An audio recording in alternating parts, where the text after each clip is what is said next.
MJ news 90 आजच चॅनलला subscribe करा।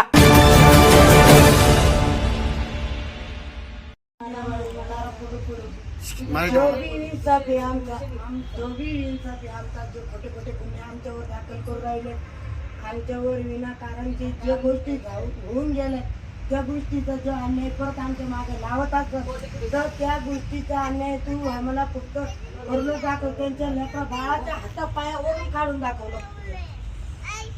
मी भाग्यश्री नितीन चव्हाण काल 7 वाजता आम्ही सगळ्या बाया घरी असताना काल 2 गाड्या मोठ्या आल्या होत्या आमच्या वस्तीवर। राम हरिंग चव्हाण त्यांच्या घरी ते राहते आमची वस्ती तिथं ते आले होते आणि त्यांच्या मागे गाड्या पण होत्या टू व्हीलर मोठ्या, म्हणजे त्याचे आले होते 2 गाड्या मोठ्या आणि 4-5 टू व्हीलर आल्या। त्याच्यावरून माणसं पण उतरले, बाया पण उतरल्या, आमच्यावर धावत आल्या तर आम्ही स्वयंपाकाला झोपलो होतो 7 वाजता। तर ते म्हणले निघ बाहेर निघ असं म्हणून आम्हाला खेचत आणि वडाताणी केली। आम्हाला खूप मारलं, केस ओढून मारलं, आम्हाला खाली पाडलं, माझ्या सासूला पण मारलं, माझ्या सासूला मानेवर लागलं तर माझी सासू पडली खाली तर आम्ही 112 वर फोन लावला तर ते आले। त्याला यायला टाईम झाला तर आम्हाला भरपूर मारलं लाथे बुकीने मारलं। आम्हाला मिरच्या पण टाकून मारलं तिथं मारलं तर मग ते पोलीस आल्यावर ते पळून गेले। पोलिसांनी सुद्धा त्यांची रेकॉर्डिंग केलेली आहे पळताना, ते पोलिसाला पण दिसले ते पळताना दिसलेले। आम्हाला या पोलीस स्टेशनमध्ये आम्ही हे मला नाही माहिती MIDC पोलीस स्टेशनमध्ये फोन लावला होता, ते आले ते आम्हाला तर ते आल्यावर आम्हाला पळून गेले। कोण होतं? त्या माझा भाऊ होता, चुलत भाऊ करण नंतर काळे, अमोल नंतर काळे, बाळू नंतर काळे, ज्ञानेश्वर अरुण काळे, चव्हाण अक्षय अरुण चव्हाण, रेखा ज्ञानेश्वर चव्हाण, कुणाल मारुती काळे, एवढे अजून बाकी लोक होते पण त्या अंधारामध्ये दिसले नाही। आम्हाला अंधारामध्ये मारत होते।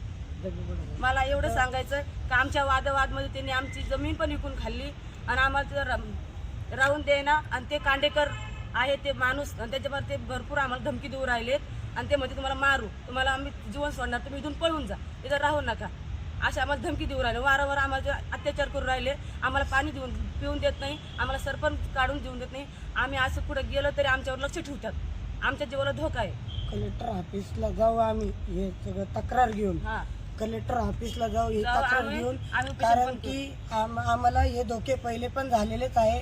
कारण आमच्या मागं पिस्तुली असे काही बरेच वस्तू काही लावून राहिले आमच्या मागं, आणि ह्या गोष्टीसाठी आम्हाला आमच्यावर लई बेकार गुन्हे पण केलेले आहेत, आमच्यावर दाखल केलेले तर अत्याचार केलेले आमच्यावर। म्हणून आम्ही हे सगळं काही आम्ही इथून आमची तर तक्रार इथे नाही घेतली, आम्हाला तर न्याय इथं नाही मिळाला तर आम्ही कलेक्टर ऑफिसला जाऊन बसू, तिथं उपोषण काढू। आमच्या मागं गोरगरिबाच्या आमच्या मागं असा अन्याय नाही लावा म्हणून आम्ही एवढी मागणी मागतो की आम्हाला न्याय भेटावा। मला 7:30 वाजता सगळ्या बाया घरी होतो, स्वयंपाक पाण्याला झोपल्या होत्या माझ्या सुना लेकी सगळ्या। तर आमचा वाद चालू आहे की आम्हाला जी सरकारने जमीन दिली आमच्या लेकरा बाळासाठी, त्या जमिनीला त्यांनी वर्ग एकची केली, त्यांनी विकून टाकली, त्यांच्या पोळीवर त्यांनी तो ओढून घेतलं।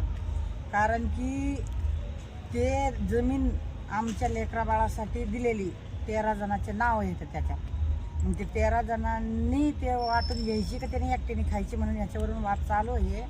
आणि ते तिकडून धावत पळत आले त्यांच्या घरीहून, आम्ही काही त्यांच्या घरी गेलो नाही, आमच्या वस्तीवर आले ते, आमच्या राहत्या वस्तीवर नाव विचारता जमीन विकलेली आहे। पण ते 7-8 लोक किंवा 10-15 लोक जमून ते लहान मोठे सगळे सरकारी गायरान जमीन वर्ग एकची करून विकून टाकलेली आहे असं सांगा त्यांना जमिनी। मग ते आता त्यांच्या त्या वादीवरून वाद, तू कशाला आली इथं, तू कशाला राहते इथं, कोण कशाला राहतं, त्यांनी हाणामारी सुरू केल्या। माझ्या पायावर काठी मारली ज्ञानेश्वरनी,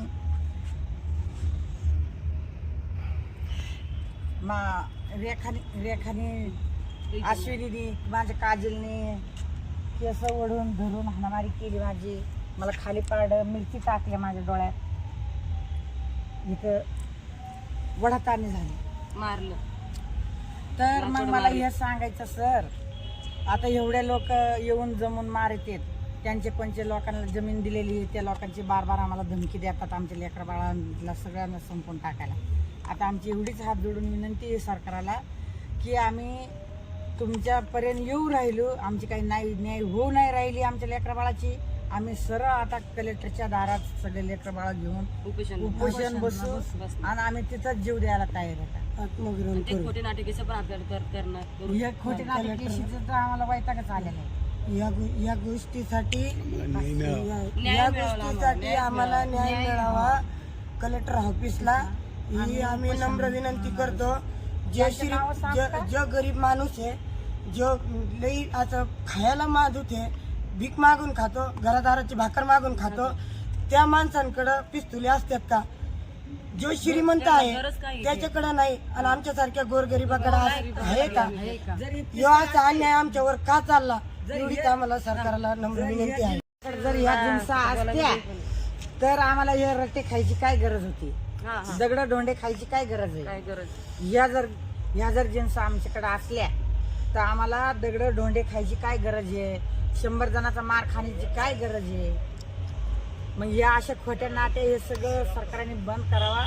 खरं जे आहे त्यांना कुत्र चारावं आणि आम्हाला एक कुत्र चारावं. हा बरोबर.